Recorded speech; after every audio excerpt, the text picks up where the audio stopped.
This is my September TBR. Fall reading is top tier and it starts now. I originally put together a list of books that I wanted to read in September, but I didn't feel good about the list. I deleted the video, I pushed all those books aside. There were so many new releases that I felt like I put there because I wanted to read them and be part of the conversation, and that didn't feel good. So it's the new release wormhole that's like really easy to fall into. And so this new list is more like a syllabus. It's really intentional. There are books that are here because I'm expanding my palette with them or have wanted to read for a really long time, or they're there for like a specific reason. And so that's exactly how I want my fall reading to go. So this is my September TBR. Stoner by John Williams is a book that I've said I wanted to read for years, and I finally want to do it. I think September is the perfect time. It's like academia. It's essentially about a man who is an academic and then becomes a teacher, and it's his life that is very like simple and mundane, and the love of his life being literature. It sounds really interesting. People have amazing things to say about this, and I'm really excited to read it. Best Woman by Rose Domu is a rom-com, but a 90s Julia Roberts kind of rom-com, which is exactly the kind of movie that I want to be watching right now, so why not read one?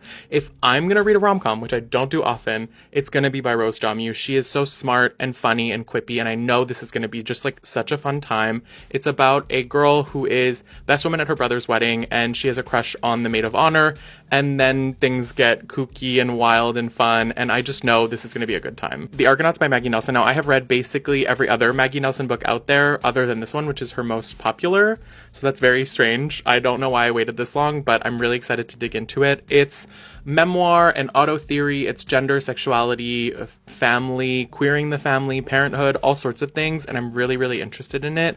I know that it's going to be weird because it's Maggie Nelson and just like genre bending and just, yeah, like nothing else. The Starboard Sea by Amber Dermont is a book I don't really hear about that often at all, but it sounds perfect for September. It's set in New England boarding schools in the late 80s, and it's queer, so it just sounds like it's right up my alley. When I first met my boyfriend, he told me this was his favorite book, and I still have not read it. It's been like 9 years, so I think it's time I read it. Herculean by Grace Byron comes out at the beginning of October, and I am really excited about spooky season. So this is a book that is like right up there for me. It's about a woman who is haunted by a malevolent spirit, and then she escapes to an all-trans girl commune, but it follows her and wreaks havoc there.